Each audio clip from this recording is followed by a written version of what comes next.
What up, peeps? Okay, I want to share something I found earlier today.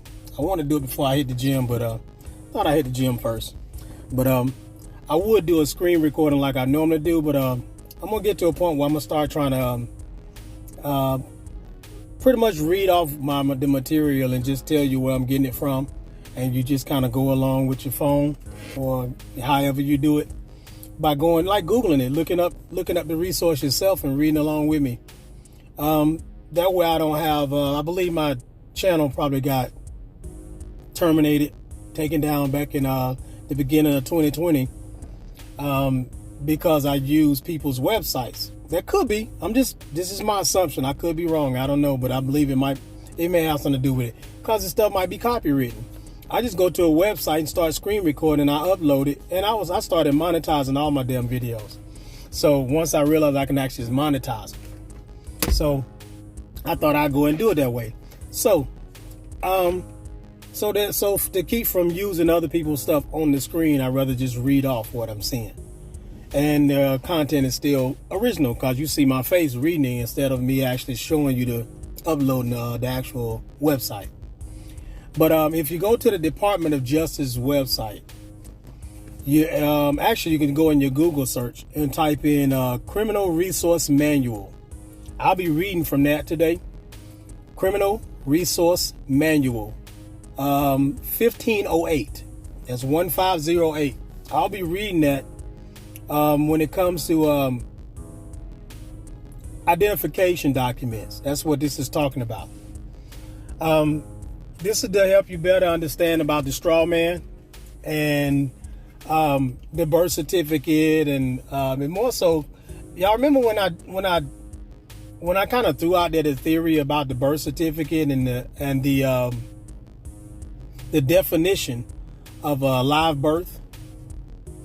The live birth, by definition, as a matter of fact, I'm gonna go to that real quick. I'm gonna pause the video and I'm gonna go to it. You can actually go in your Google search and go there with me.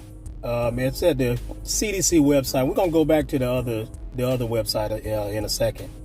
But Center for Disease Control and Prevention website. If you go in your Google search and just type in live birth definition CDC website, put that in your Google search and you should find it.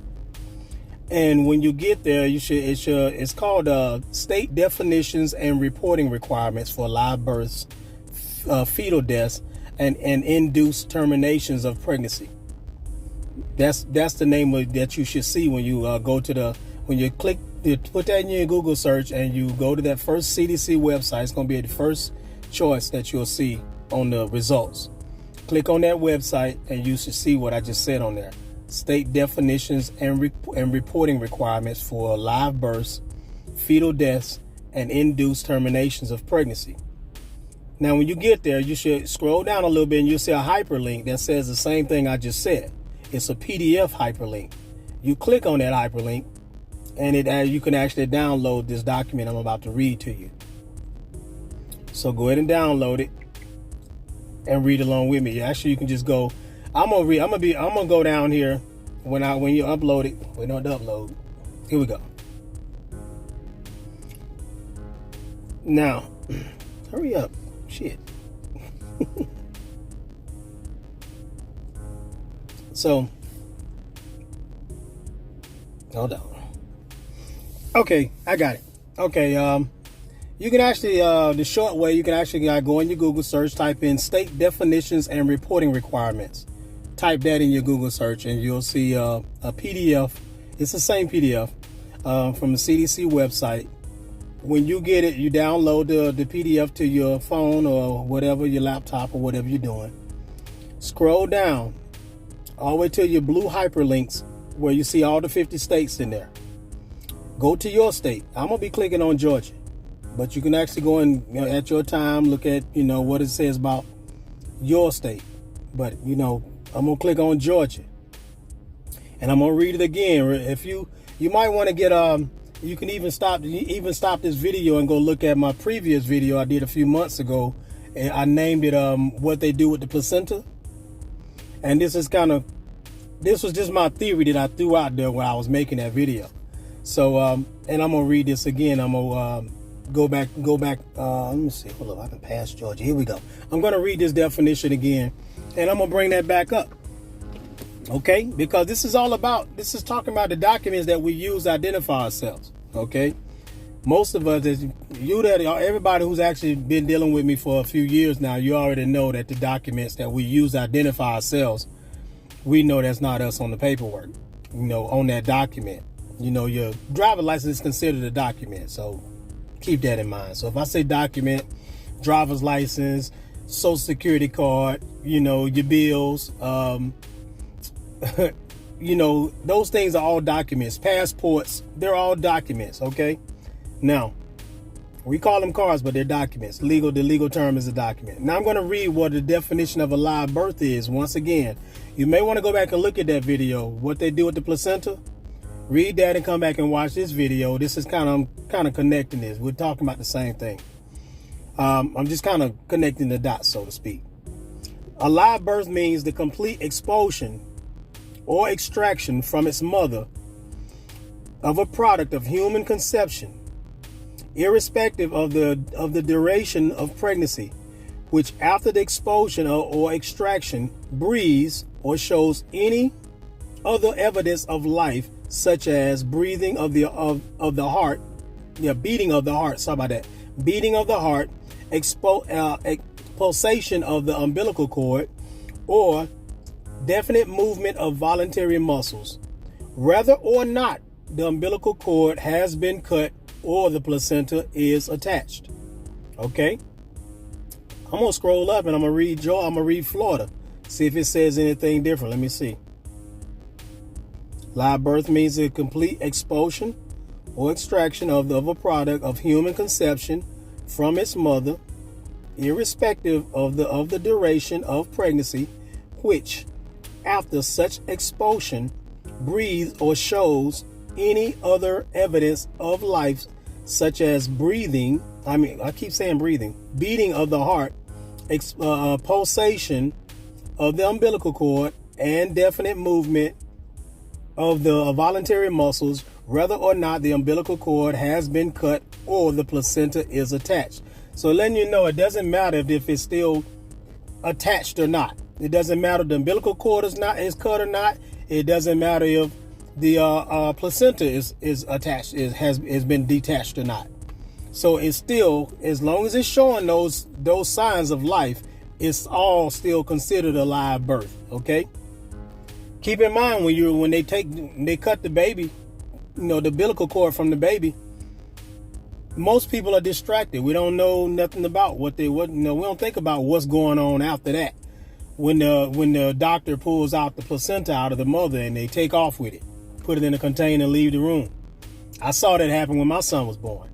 I never said a word, but now here it is, 6 years, almost 7 years later. Going on 7 years later, this stuff is coming to me about what they're doing with the placenta. But the placenta is not the reason for this video, but it does come together. Pardon the red lights. There's somebody in front of me, parked in front of me with it the other way. I'm in the parking lot of the gym. I just walked out. But anyway, I wanted to revisit that definition so that you can understand where I'm going to go when I talk about these definitions at the Department of State. Now, if you go to back to your Google search and type in Criminal Resource Manual 1508. That's Criminal Resource Manual 1508. And it's talking about specific, it says it's entitled Specifically Mentioned Identification Documents. And it's referring back to the U.S. Code 18 U.S.C. 1028. Okay, now I'm gonna read a little something that I found here, and just to kind of help you understand why you should never see your certificate of live birth as being you.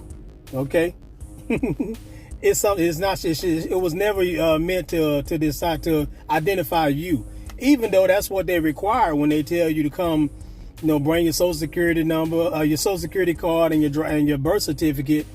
To the driver's license bureau, in order to actually obtain a driver's license.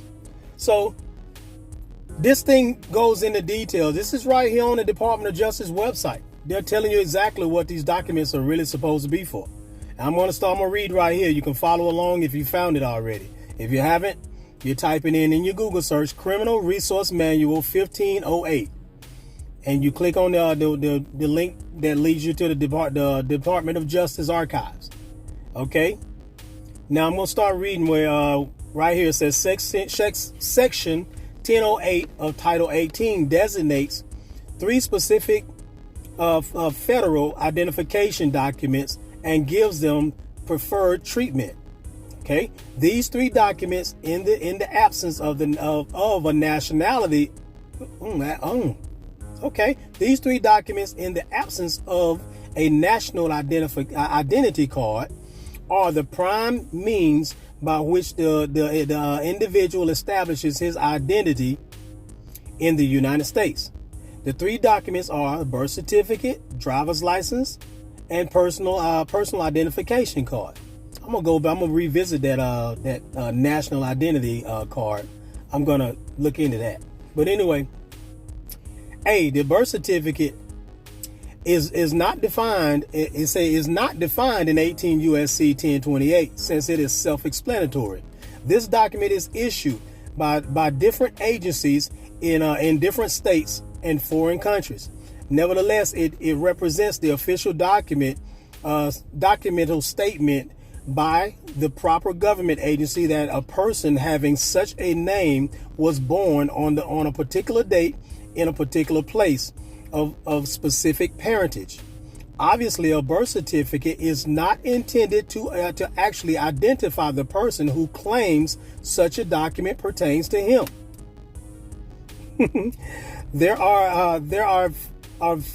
Now check this out. This caught my attention when I read this. It says there are few physical characteristics that remain the same as though at the time of birth. As those at the time of birth. I'm going to read that again. There are few characteristics that remain the same as those at the time of birth. Okay, keep in mind, no longer are you connected to the placenta. You're not connected to the umbilical cord. You know, there's no pulsation with the placenta. It stops pulsating after a period of time. Okay, keep in mind, you thinking it pertains to you. So what does it, if it don't pertain to you, then what does it pertain to? Anyway, let's keep going. Nevertheless, the birth certificate has become commonly accepted, put that in quotation marks, as an identification document in this country. Now, B, they're talking about the driver's license. The driver's license is not defined in 18 USC 1028. The original purpose for this document the original purpose of this government issued document was to state that a particular person was authorized to operate a vehicle upon the public roadways. Keyword is authorized. Remember, I used to have y'all back in, I should tell y'all back in 2019 about signing things as the authorized representative. Anyway, that's a way to separate yourself from being that name that's on the document. Okay, you were the authorized representative, but I just kind of thought of that when I read that part. Keep going. Let's keep going. You know, you do with that information what you want. Okay, just you do your own research so you get your own understanding. But I'm gonna continue moving. It was not intended to establish one's identity. It is driver's license say it was not intended to establish one's identity. Because of the absence of a better document, however, the driver's license eventually has become commonly accepted as the national identity card, the national identity card. Section 1028 covers both domestic as well as foreign government issued foreign driver's license. That's something else to say in the absence of a better document. However, it says the driver's license eventually has become commonly accepted. And see, when you hand someone a driver's license, you're basically telling them you're that trust, that all caps name. You know, and That's crazy, ain't it? And you see, their website tells you that it's not pertaining to you. But all this time you thought it is you, because that name is, keep in mind, that name is in all capitalized letters, just like it is on the birth certificate in most cases. Some of them in some different states, they kind of upper lowercase, but none of them is all small. Like, most of them is all caps or upper lowercase, but most of them all caps. Part C, my stuff keep on stopping, so I don't know why it's doing that, but I'm gonna keep hitting record, and I'm just got to merge them. Okay, let's move on. Let's move forward. Personal identification card. Say it is defined in 18 USC 1028 D4 to mean an identification document used by a state or local government solely for the purpose of identification. This definition would appear to limit such documents to those issued by domestic within the United States governmental entities, in contrast to the first two, birth certificates and driver's license. The document is normally issued by state departments of motor vehicles to provide an identification document for those persons who do not, for some reason, obtain a driver's license. In 1979, the National Committee on Uniform Traffic Laws and Ordinances, authors of the Uniform Vehicle Code (UVC), provided for the issuance of identification cards for non-drivers and restrictions on the unlawful use of such cards. The UVC, which serves as a model the model state code for vehicular matters, defines personal identification cards as a document used by the Department of Motor Vehicles for the sole purpose of identifying the bearer and not authorized for use as a driver's license. So as you see, the personal identification card is the only thing that's supposed to be used for identity.